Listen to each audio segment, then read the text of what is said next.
Hey everybody, this is Pastor Andy and Pastor Bilbo. Bilbo, will you say hi? Look at the people. Look at the people. Look. People, kind of, not really. Anyway, we're bringing you another daily devotion here. Continuing with some tidbits of wisdom from the book of Philippians that we've been worshiping centered on Sunday mornings, the book of Philippians. And today I wanted to talk about a little passage in chapter 1 of Philippians that we didn't talk about the last two Sundays because it just didn't have time, didn't really fit. But I wanted to read this to you. Paul is in prison as he's writing the book of Philippians, a letter to the churches in Philippi, and by Pastor Bobo, and he wants to address some of the things that have been going on while he's in prison. So listen to this. This is from Philippians chapter 1.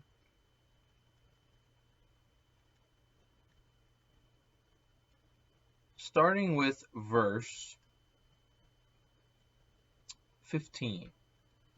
It is true that some preach Christ out of envy and rivalry, but others out of goodwill. The latter do so out of love. Bilbo preaches out of love. Knowing that I, Paul, am put here for the defense of the gospel. The former preach Christ out of selfish ambition, not sincerely, supposing that they can stir up trouble for me while I'm in chains. But what does it matter? The important thing is that in every way, whether from false motives or true, Christ is preached. And because of this, I rejoice. Paul is in chains, and he's rejoicing. This is the theme of Paul's life, right? Terrible things happen to him, and he just does not seem to get discouraged. I wish I could say the same about me. I'm sure many of us would agree. Long story short, not everyone preaches the gospel with the right motives. Not everyone does good things with the right motives. When I go to church every Sunday, I'm not always feeling the Spirit the way I think I should. Other Sundays, I'm like, yes, ready to go.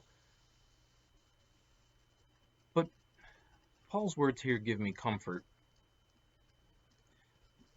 There are times when we're just not in the mood, or we just don't feel the Spirit to do the good things that we know are right, to serve our neighbors, to love people that we meet. But sometimes we just do them anyway.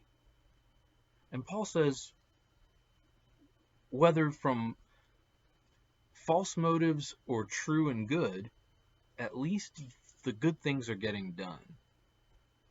So at least I am preaching the gospel. At least we are loving and helping people.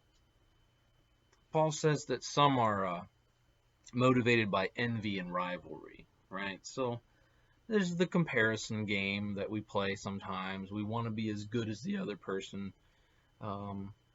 It happens. We need to work on it. But at least we're doing the job. Now, Paul basically says that no matter our motivation for doing right, we are glorifying Jesus in our obedience. Who gets the credit is not quite as important. Paul isn't even worried about his ego. He's not trying to defend himself, as he knows people are trying to take advantage of the fact that he's in prison to maybe inch in on his territory and ministry. He doesn't care. He doesn't care. Is Jesus being glorified? That's what matters. That is what matters most. Now, acting this out may be a little complicated and deserves some more thought and careful deliberation. But for now, let's just think about our own motives. When we try to do the right things, when we try to spend more time with God, when we try to be more loving to our families or our neighbors and other people we may not even know, consider your motives, but more importantly, make sure you do it regardless of how you feel or why you might be doing it. What's most important is that love is shown, that Jesus is glorified in our actions.